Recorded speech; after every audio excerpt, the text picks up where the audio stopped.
Messieurs, bienvenue à cette nouvelle édition d'Information. Tout de suite, les titres. Au cours de la prochaine Assemblée générale des Nations unies à New York, Didier Reynders compte relancer la discussion entre Kinshasa et Kigali, pourquoi pas sur la création de tribunaux spéciaux régionaux. Massacre à Goma, le ministère public estime que ces militaires ont agi à leur propre initiative isolée de l'action étatique.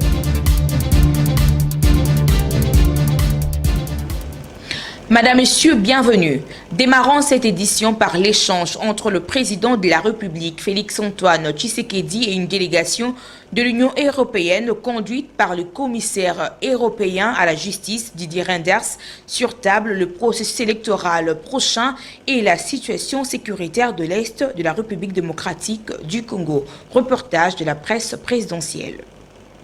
Kinshasa devra accueillir au premier semestre 2024 une conférence internationale sur la justice internationale. L'annonce a été faite ce mardi 5 septembre 2023 à l'issue de l'audience que le chef de l'État Félix-Antoine Tshisekedi Tshilombo a accordée à une délégation de la Commission de l'Union européenne conduite par Didier Reynders, commissaire européen à la justice. Avec le président, j'ai surtout parlé de la situation sécuritaire, bien entendu, en particulier à l'Est. Et nous voulons organiser, et il en est d'accord, une conférence internationale à Kinshasa au premier semestre de l'année prochaine avec la Cour pénale internationale sur la justice transitionnelle, sur la lutte contre l'impunité. C'est très important de montrer qu'on continue à travailler pour les victimes, contre l'impunité dans toutes les violences qui peuvent se passer, non seulement à l'Est d'ailleurs, mais parfois à d'autres endroits dans la République et à d'autres endroits dans la région. Outre la situation sécuritaire, le président Tshisekedi et ses interlocuteurs ont également parlé du processus électoral en République démocratique du Congo. Bien entendu, nous avons parlé du processus électoral, faire en sorte que le processus soit transparent, crédible et qu'on puisse vraiment donner confiance à la population dans les résultats qui vont venir à la fin du processus. Ces hauts fonctionnaires européens ont enfin fait savoir que son institution travaille en étroite collaboration avec la Cour constitutionnelle, le Conseil supérieur de la magistrature et la ministre de la Justice pour moderniser la justice congolaise et accompagner la formation de nouveaux magistrats. Et le commissaire européen à la justice, Didier Reynders, est en visite officielle en République démocratique du Congo du 4 au 8 septembre prochain. Il a par ailleurs aussi échangé avec le vice-premier ministre en charge des affaires étrangères, Christophe Lutundula. Ensemble, ils ont passé en revue la situation sécuritaire de l'Est de la RDC. Suivez. Si j'ai parlé de la situation sécuritaire dans l'Est du pays et la manière d'organiser la justice transitionnelle, de voir comment on peut développer cette capacité de rendre justice, notamment pour les victimes. Pas seulement dans l'Est, il y a d'autres provinces qui souffrent également de crimes graves qui sont commis. Et donc ce que nous allons envisager, c'est avec la Cour pénale internationale, avec laquelle la République démocratique du Congo collabore déjà beaucoup, d'organiser une conférence au début de l'année prochaine pour parler de cette justice transitionnelle, de voir comment traiter le plus rapidement possible les cas les plus graves. Ça, c'est le volet vraiment judiciaire. À côté de cela, je souhaitais aussi attirer l'attention sur les mesures à prendre pour relancer un dialogue avec les pays voisins. On est prêt du côté de l'Union européenne à aider pour lutter contre les violences commises dans l'Est du Congo par le M23, mais aussi on sait qu'il faut porter une attention au FDLR et de voir quels sont les meilleurs moyens d'apporter une solution et d'apaiser la situation dans la région. Je sais qu'il y a une volonté d'aller dans cette direction. Et puis bien sûr le processus électoral, parce que nous sommes à la veille d'échéances importantes en RDC. Je crois qu'il est important que l'on puisse échanger sur l'inclusivité du processus, que des candidats puissent se présenter, que le plus d'électeurs possible puissent participer, et puis sur la transparence du processus. Je crois que c'est ce que l'on doit aux citoyens, aux Congolaises et aux Congolais, et c'est ce que la communauté internationale regardera. Par ailleurs, le Premier ministre Jean-Michel Sama Lukonde a aussi échangé avec une délégation de partenaires français venus pour consolider les relations entre la France et la République démocratique du Congo. On a eu des échanges extrêmement riches sur un grand nombre de problématiques. La première des informations, c'est qu'on a renouvelé, et c'est très important, l'amitié qui lie les deux peuples. Et c'est vrai qu'on peut considérer, on nous l'a dit beaucoup au Congo, que la France ne manifeste pas suffisamment son amitié et son intérêt pour le Congo. Nous sommes venus en délégation très nombreuse, de 8 parlementaires, pour au contraire montrer à quel point nous voulons renforcer, régénérer, reconstruire, développer la relation entre les deux pays.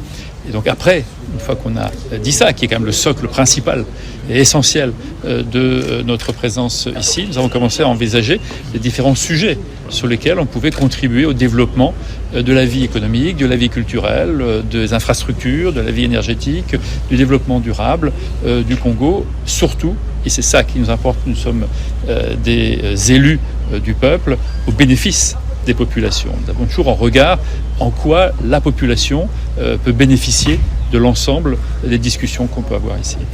J'ai trouvé d'abord très à l'écoute et très concentré sur les sujets importants de la nation. Voilà, en très peu de mots, il a tout de suite dit quels étaient les sujets essentiels sur lesquels il voulait voir porter de nouveaux partenariats et toujours, je l'ai trouvé très à l'écoute et très concentré sur les grands enjeux qui concernent le pays. Après le carnage qui a coûté la vie à une quarantaine de civils à Goma, 6 mesures ont été prises par le commissaire interministériel, notamment le rappel immédiat à Kinshasa du gouverneur militaire, la suspension des 2 officiers de la police nationale congolaise et la prise en charge des obsèques des victimes. À l'issue de nos entretiens, nous avons pris un train de mesures que je vais devoir ici vous annoncer. Parmi ces mesures, et suivant l'instruction du commandant suprême, président de la République, le gouverneur militaire ici avec nous est rappelé à Kinshasa pour consultation. La deuxième annonce que nous allons faire ce soir, c'est la suspension des 2 officiers de la police et le commissaire provincial est instruit de leur notifier cette mesure et leur rappel à Kinshasa également pour consultation. Il s'agit du P2 et P3 de la police. La troisième mesure concerne l'organisation des obsèques dignes de ce nom des policiers tués par lynchage par les membres de ces mouvements mystico-religieux le 30 août de cette année. Il est également décidé de la prise en charge des obsèques de toutes les victimes. Toutes les personnes qui ont trouvé la mort, leurs obsèques vont être prises en charge par le gouvernement de la République. Le ministre provincial de l'Intérieur au Lualaba a présenté la situation sécuritaire de sa province, qu'il a jugé calme, puis un projet d'arrêt provincial sur la certification des créances. Prenant la parole, le ministre provincial en charge de la sécurité a fait au Conseil l'économie de la situation sécuritaire de la province. D'une manière générale, celle-ci demeure relativement calme, nonobstant quelques cas de vol à main armée ou avec armes blanches, d'enlèvement ou de viols dans les grandes agglomérations de la province, Lubumbashi, Likasi et Kasumbalesa. Poursuivant son intervention, il a informé le Conseil qu'un bon nombre d'incendies se sont déclarés à travers la ville de Lubumbashi. Le cas le plus spectaculaire était l'incendie déclaré à la ferme Djambo sur la route Kasenga, où l'on déplore plusieurs décès. À ce sujet, le Conseil des ministres attend les rapports de la commission ad hoc pour être éclairé sur les circonstances de ce drame. Pour clore son intervention, le ministre provincial en charge de la sécurité a informé le Conseil du rapatriement par la Commission nationale des réfugiés de nos compatriotes rapatriés volontaires en provenance de la Namibie, ainsi que de la situation qui prévaut dans les localités de Kipilingu, Kindalo et Lonchi, où des éleveurs étrangers sont venus s'installer irrégulièrement. Et c'est dans le calme que les élèves de différentes municipalités de la ville de Kinshasa ont repris le chemin de l'école le lundi 4 septembre dernier. Bien que timide, la rentrée scolaire édition 2023-2024 est effective. Josephine Binga pour le commentaire. Les vacances sont bel et bien terminées. Lundi 4 septembre, date officielle reconnue pour la reprise des cours sur toute l'étendue du pays, sauf dans certaines zones et territoires de la partie est du pays suite à l'insécurité et les catastrophes naturelles. C'est une nouvelle année scolaire qui démarre en RDC. Malgré l'appel du gouvernement lancé aux parents d'élèves, l'on constate une rentrée de classe timide avec la poursuite de résultats ex-État édition 2023 pour 6 autres provinces éducationnelles dont Tchangou fait partie. Dès 6 heures du matin, l'on observe les bleus et blancs dans leur uniforme neuf dans les différents artères de la capitale Kinshasa.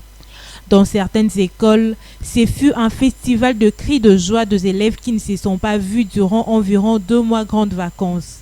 Du côté des enseignants, tout porte à croire qu'il n'y a pas de réclamation de nature à boycotter la rentrée scolaire 2023-2024, mais aussi pénurie des hommes de la craie blanche dans quelques établissements scolaires.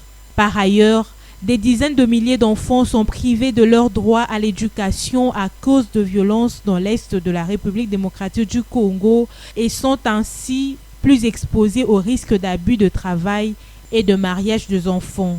En sous-division de l'EPST Irumu 3 dans la province de l'Ituri, il n'y a pas de rentrée scolaire suite à l'impayement de salaire de 2 mois et la non-prise en charge des écoles mécanisées depuis 2021.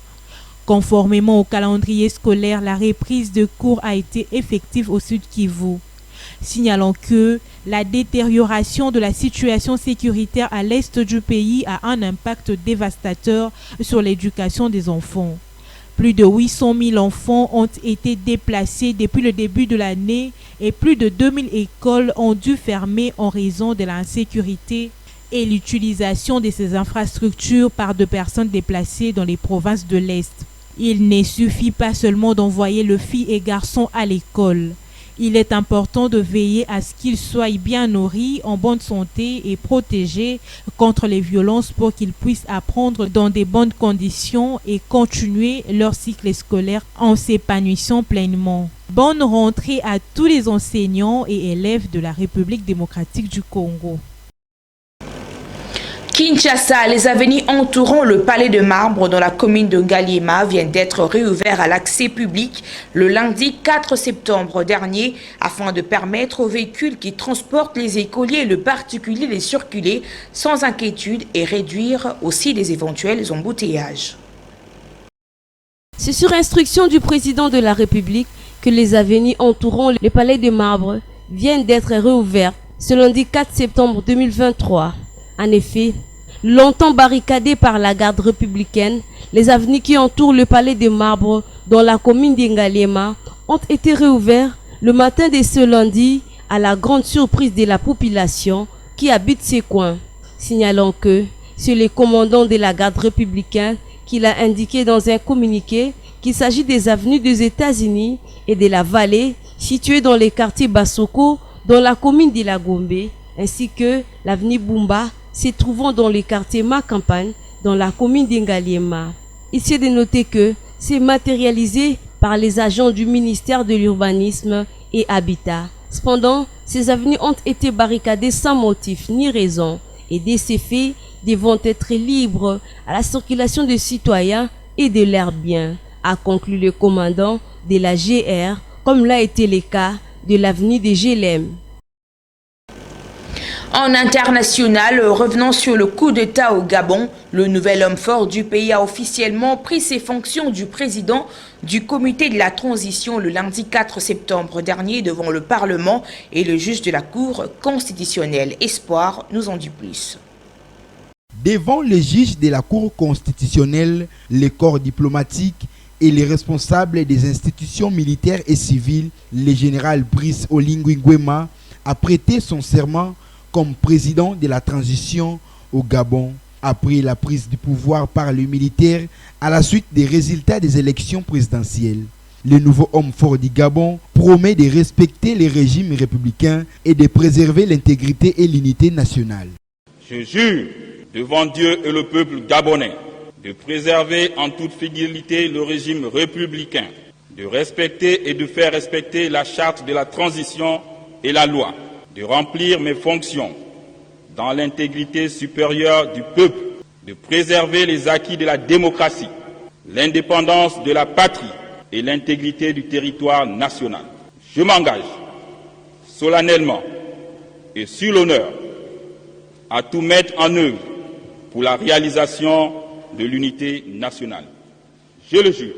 Dans son discours, étant le premier citoyen du Gabon, Brice Clotaire Oligui facilitera le retour des exilés politiques, de réviser les conditions d'attribution de la nationalité gabonaise et les lois du foncier en République, de financer l'économie nationale avec les partenaires locaux et les institutions financières locales, amnistier les prisonniers d'opinion, ainsi de créer une synergie avec l'accompagnement des banques locales pour le paiement des pensions des retraités. Signalons que cette cérémonie solennelle s'est déroulée en présence des membres de sa famille qui entrent dans l'histoire de la République du Gabon. Le rassemblement des joueurs de la sélection nationale de la République démocratique du Congo dans le cadre de la préparation de la rencontre de la 6e journée des éliminatoires de la CAN Côte d'Ivoire prévue pour ce samedi 9 septembre au stade de Martyrs de la Pentecôte de Kinshasa contre le Soudan. Jusque-là, l'équipe est au grand complet. À 4 jours du match de la 6e et dernière journée des éliminatoires de la Coupe d'Afrique des Nations qui opposera les Léopards seniors de la République démocratique du Congo aux Crocodiles du Nil du Soudan au stade de Martyrs de la Pentecôte de Kinshasa, la tanière affiche complète après l'arrivée des 4 joueurs dans la matinée de ce mardi 5 septembre au quartier général logé à l'hôtel Hilton à Gombe. Théo Bongonda, Aldon Kaloulou, Fiston Kalalamayele, Meshak Elia et Shadrach Akolo sont les derniers qui rejoignent le groupe, y compris Cédric Bakambu et Jackson Moleka. C'est depuis le lundi 4 septembre dernier que les Léopards ont débuté avec les séances d'entraînement au stade des Martyrs de la Pentecôte avec les premiers groupes dont certains étaient soumis au travail dans la salle de fitness pour se remettre en forme. Notons par ailleurs que le duel République démocratique du Congo-Soudan sera le premier coaching à domicile du technicien français Sébastien Desabre depuis sa prise de commande à la tête du staff technique de l'équipe nationale de la République démocratique du Congo. Bouclons par les valeurs nutritives. Que savez-vous de Mangousta? Suivez ces détails. Le mangoustan, appelé le roi de fruits, est un fruit provenant d'Indonésie cultivable dans le sud-est de l'Asie et une partie de l'Afrique. Il est un fruit le plus apprécié grâce à ses bienfaits et à son goût unique. Il a un grand pouvoir antioxydant, ce qui protège contre les attaques par les radicaux libres, le vieillissement et le cancer.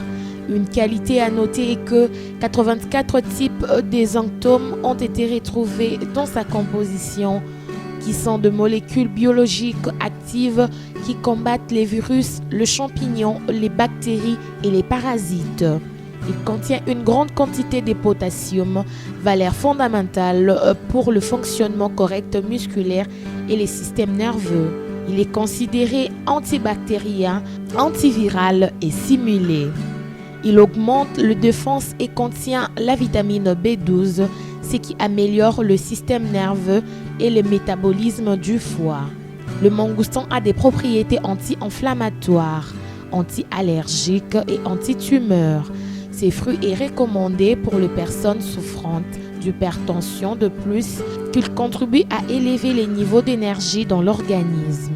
La pulpe et l'écorce de ce fruit sont riches en acide hydrocitrique qui inhibe la création de graisse, prévient l'excès de cholestérol sanguin, provoque une sensation de satiété et peut être utilisé comme traitement à l'obésité. Il réduit le stress, régule le sommeil, élimine les toxines et les gras dans le corps. Le mangoustan, grâce à sa consistance et à son goût sucré, il est parfait pour les enfants, les jeunes, les adultes, les sportives, les femmes enceintes ou les personnes âgées. Nous sommes arrivés à la fin de cette session d'information sur nos antennes. Vous étiez très nombreux à nous suivre. Je vous propose les rappels de titres. Au cours de la prochaine Assemblée générale des Nations Unies à New York, Didier Reynders compte relancer les discussions entre Kinshasa et Kigali, pourquoi pas sur la création de tribunaux spéciaux régionaux. Massacre à Goma, le ministère public estime que ces militaires ont agi à leur propre initiative isolée de l'action étatique.